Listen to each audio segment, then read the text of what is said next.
Mesdames, Messieurs, bonjour, bienvenue au journal.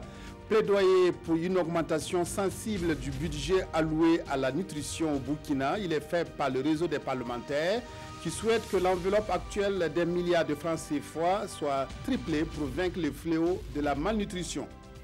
Nouveau geste de détente et d'apaisement entre les deux Corées. Ce sont ces annonces faites aujourd'hui autour d'un sommet en avril prochain et l'ouverture d'une ligne d'urgence de communication entre les deux dirigeants. Mais tout d'abord, conférence de presse du groupe parlementaire MPP ce matin à Ouagadougou. Elle s'est tenue pour annoncer les journées parlementaires de ce groupe prévues la semaine prochaine à Dori dans le Sahel. Ces journées se tiendront autour du thème problématique de l'insécurité et de l'incivisme, quel regard et quel apport du groupe parlementaire. Cette conférence de presse a été aussi une occasion pour saluer la mémoire des victimes des attentats du 2 mars dernier. Reportage Ismaël Diloma Sirima. Un salut à la mémoire des soldats tombés le 2 mars dernier, avant d'annoncer les journées parlementaires du groupe MPP. Du 16 au 18 mars prochain, les députés du groupe parlementaire MPP vont échanger avec les populations du Sénat pour proposer des solutions aux problèmes d'insécurité et d'incivisme. Notre pays a aussi mal à sa citoyenneté, si bien que les actes d'incivisme que nous vivons au quotidien sont de plus en plus préoccupants. À cela s'ajoute la situation d'insécurité qui, hélas, s'est accentuée où des individus sans foi ni loi nous imposent une guerre asymétrique. À la suite de cette annonce, les échanges ont porté sur la conférence nationale sur la problématique de la rémunération des salariés du public. Nous pensons que cette conférence est d'une portée majeure pour la nation et que chaque composante a son mot à dire. L'État n'est pas un employeur quelconque qui peut se permettre tout avec l'argent de la nation. Le groupe parlementaire MPP a aussi marqué son souhait pour la reprise rapide du procès du putsch manqué de 2015. Pour préparer la prochaine session à l'Assemblée nationale, le groupe parlementaire de l'UPC-RD se réunit depuis dimanche à Gawa. Thème de ces premières journées parlementaires de l'année, exploitation de l'or, employabilité des jeunes et économie verte au Burkina, cas de la région du Sud-Ouest. Les députés du groupe parlementaire UPC-RD examinent aussi la stratégie de développement touristique et culturel au Burkina. Reportage à Gawa, Madou Ouedraogo, Aboubakar Traoré. L'ombre du double attentat du vendredi 2 mars dernier à Ouagadougou a plané sur les premières journées parlementaires 2018 du groupe parlementaire UPC-RD. Après la minute de silence en la mémoire des victimes de cette barbarie, les députés ont condamné ces actes qu'ils qualifient d'ignobles. Daouda Simboro et ses homologues restent convaincus de la victoire du peuple burkinabé sur ses forces obscurantistes. La victoire contre le terrorisme est pour le peuple du Burkina Faso. Cela, nous n'en doutons point. Nous faisons confiance à nos forces de défense et de sécurité que nous encourageons fortement. En ce qui concerne les travaux de ces journées parlementaires, les députés du groupe UPC-RD vont se pencher sur des questions relatives à l'orpaillage et au tourisme. La première problématique, c'est l'exploitation de l'or, notamment artisanal, et le potentiel de création d'emplois pour les jeunes, et tout en préservant l'économie et la nature, l'environnement. Ailleurs, c'est comme le député Palinfo l'a fait remarquer, on parle d'industrie, du tourisme et d'industrie culturelle. Et nous en parlons également depuis un certain nombre d'années, mais il faut qu'on arrive à traduire ça en réalité. Donc nous allons réfléchir sur ce thème et nous espérons dégager des recommandations fortes que nous allons transmettre au gouvernement. Ces journées parlementaires sont les premières du genre du groupe parlementaire UPC-RD créé en octobre dernier et composé de 13 députés démissionnaires du groupe parlementaire UPC. Notons que cette rencontre a vu la présence de représentants des groupes parlementaires CDP et MPP. Puis ce communiqué du président de l'Assemblée nationale, les députés sont convoqués pour la première session ordinaire de l'année du mercredi 7 mars au lundi 4 juin 2018. L'ouverture de la session est prévue pour le mercredi 7 mars à 16h. Le présent arrêté sera publié au journal officiel du Faso signé Ouagadougou.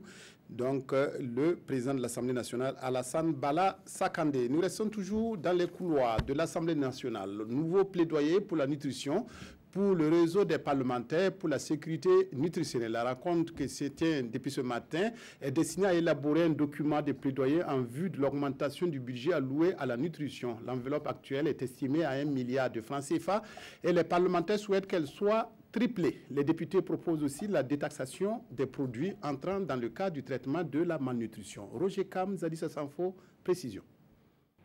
Honorable député, sauver les enfants du Burkina Faso de la malnutrition.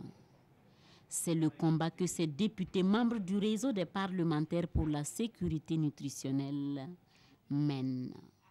Réunis ici avec leurs partenaires sociaux, ils se donnent la main pour rédiger un mémorandum, un plaidoyer.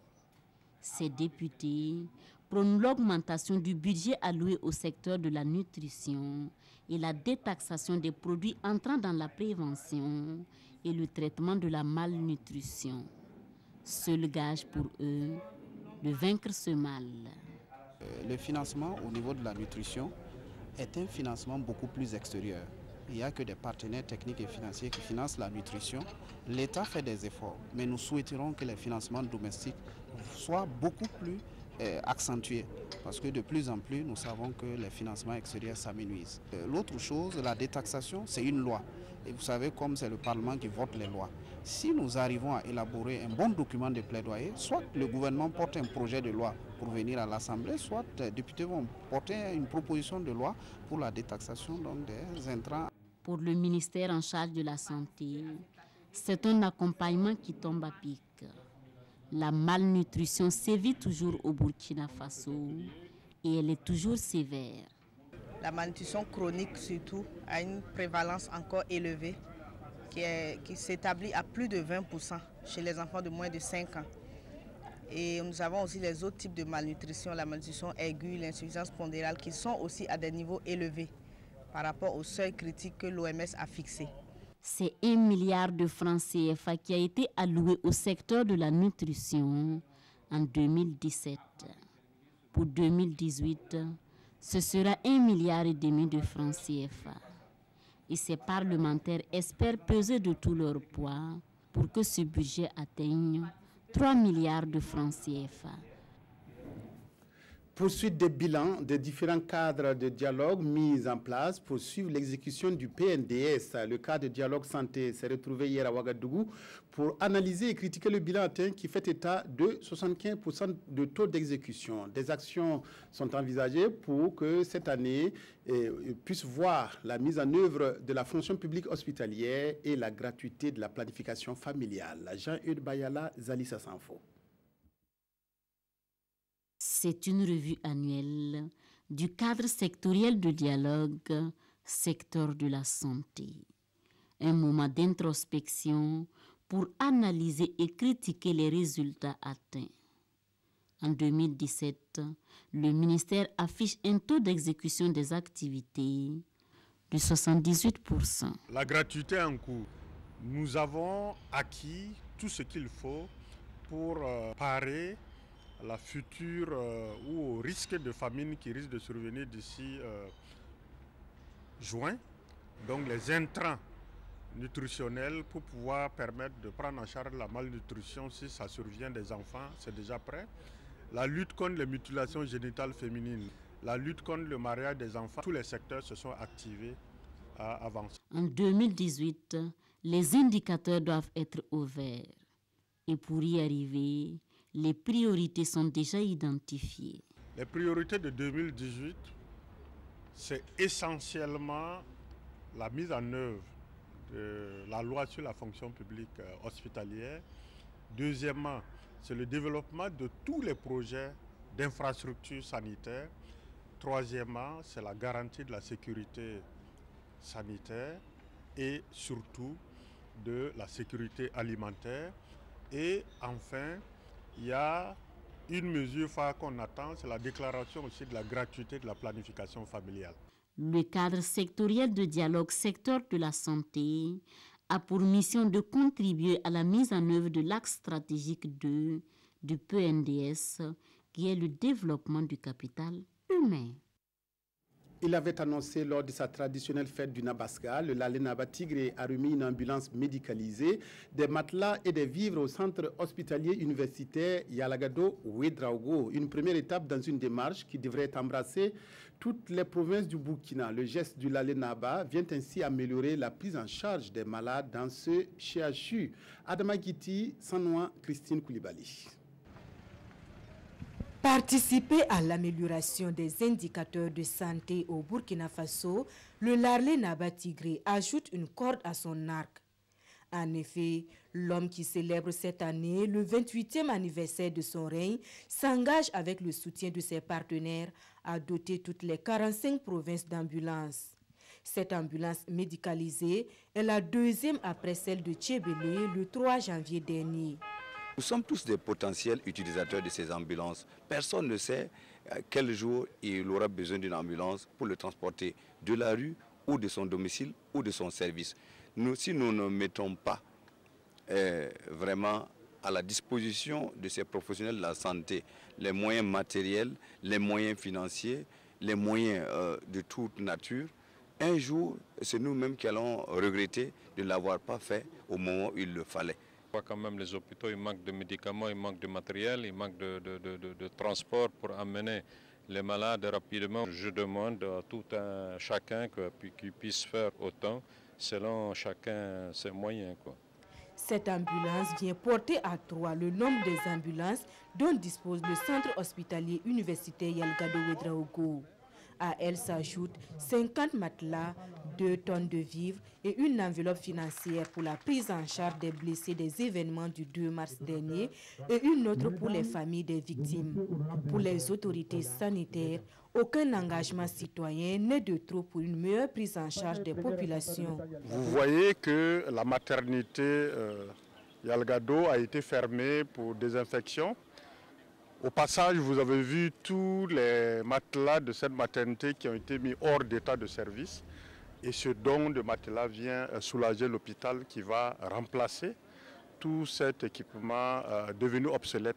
Répondant à l'appel du directeur général de l'hôpital pour un soutien aux services de chirurgie et de traumatologie, le Lalé Naba Tigré donne rendez-vous en avril prochain pour d'autres actions. Le parrain, en la personne de Joseph H, lui annonce séance tenante une somme de 2 millions de francs CFA. La décrispation se poursuit dans la péninsule coréenne quelques semaines après la clôture des Jeux d'hiver de Pyeongchang. Les autorités du Sud et du Nord se sont retrouvés pour poursuivre le dialogue. Les dirigeants nord-coréens ont reçu hier des émissaires du Sud et organisé un dîner à leur intention. Au-delà de cette soirée, les deux pays ont décidé de tenir en avril prochain un sommet à la frontière et d'ouvrir une ligne de communication entre les deux dirigeants. Nouvelle illustration de l'amorce de détente sur la péninsule coréenne. Le leader nord-coréen Kim Jong-un a reçu les émissaires du président sud-coréen Moon Jae-in à Pyongyang. Une visite chaleureuse ponctuée d'un dîner qui intervient dans la foulée du rapprochement olympique. Lors des JO, la sœur du leader nord-coréen avait remis une invitation au président sud-coréen pour un sommet à Pyongyang. Cette visite fait partie de la mise au point de cet éventuel sommet dans l'espoir de continuer à apaiser les tensions sur le nucléaire. Pour l'heure, Séoul a indiqué qu'aucun accord n'avait été conclu. Cette visite était aussi une grande première depuis l'arrivée de Kim Jong-un au pouvoir en 2011. Enfin, après moult tergiversations et d'appels au secours, le premier convoi humanitaire a pu entrer dans l'enclave rebelle de la Ghouta orientale en Syrie. Un convoi comprenant une quarantaine de camions chargés d'aide médicale et de nourriture est arrivé dans le bastion rebelle qui serait maintenant contrôlé à 75% par les forces de Damas. L'aide humanitaire devrait soulager environ 28 000 personnes calfeutrées dans la Ghouta orientale. Pour la première fois depuis le début de l'offensive, un convoi humanitaire est entré ce lundi dans l'enclave rebelle syrienne de la Ghouta orientale. Une quarantaine de camions chargés de médicaments, de nourriture. Ces aides interviennent alors qu'une trêve quotidienne de 5 heures a été décrétée par Moscou il y a une semaine. Une initiative partiellement respectée par le régime syrien. Nous ne sommes pas tenus par les 5 heures. Nous avons dit que c'était une durée impossible à tenir pour un convoi humanitaire. Nous avons organisé et négocié entre 12 et 16 heures. Pour décharger ce convoi, il faudra beaucoup de temps. Il se peut donc que l'on soit à Douma, bien après la tombée de la nuit.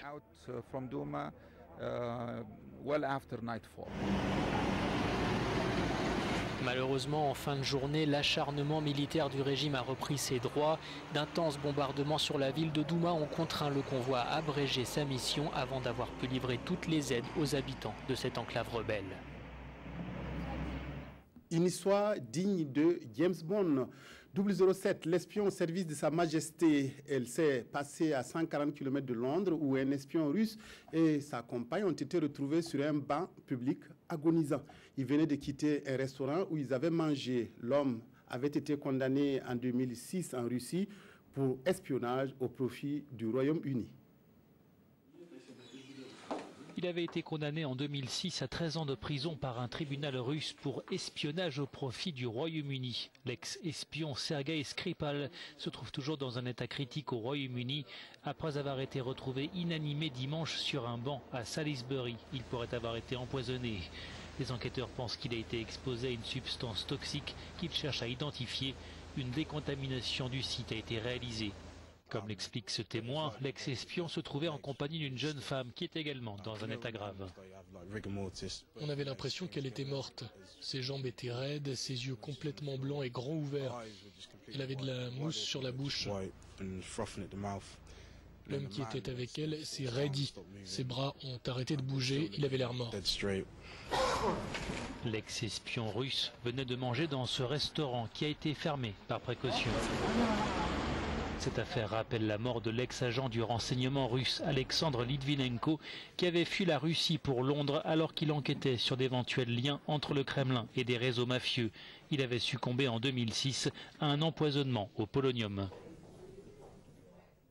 La double attaque qui a visé 2 points stratégiques de Ouagadougou vendredi dernier continue d'être analysée par les journaux. Les questions fusent autour du mode opératoire et des assaillants. Aimé Solan Digma pour la revue de presse. 4 jours après, la double attaque du 2 mars suscite bien d'interrogations au sein de l'opinion publique.